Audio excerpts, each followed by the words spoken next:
This is your guide to standard form for small numbers. First we're going to look at is writing numbers in standard form. Now standard form is made up of two parts. The first is a number between 1 and 9.9 recurring that represents, for small numbers, the end of the number we're trying to change. So in this case, we're going to use the number 3 to represent the end of this number. We then have times 10 and a power. Now the power for small numbers, so anything that starts 0 point, must be the number of zeros at the front. So here there are 3 zeros, so we actually put a power of -3.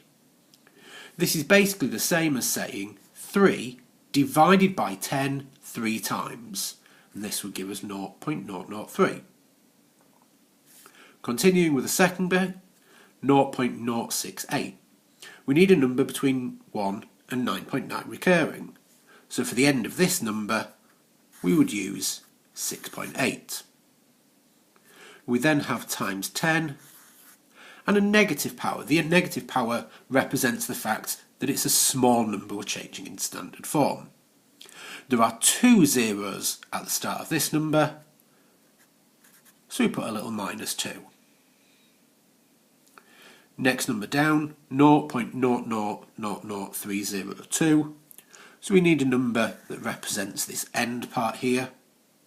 We need that to be between 1 and 9.9 recurring, so we're going to go for 3.02.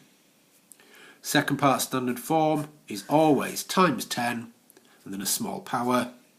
The power for small numbers, remember, is how many zeros there are at the front of the number.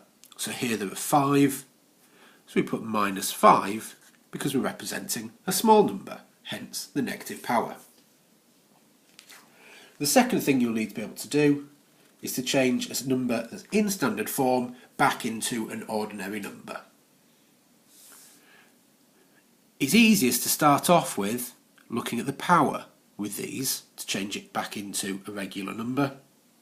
The little -5 tells us that there's going to be 5 zeros at the start of the number. Now the decimal point always goes after the very first one. So we've got 0 and then 4 more. So altogether we've got our 5 zeros, and then we just place the number at the front, at the end of our number, into ordinary numbers. 6.1 times 10 to the power of -2. Let's start with the zeros. I need 2 of them. Our decimal point always goes after the first one. And then we just put 6 and 1 at the end. Don't need the decimal point because we've already dealt with that here. 8.3 times 10 to the power of -4. It's the same as doing 8.3 divided by 10 4 times. That's kind of what the multiplying the negative power do. But just to cheat, we can say that we need 4 zeros, remember decimal point after the first one, and then 8.3 at the end.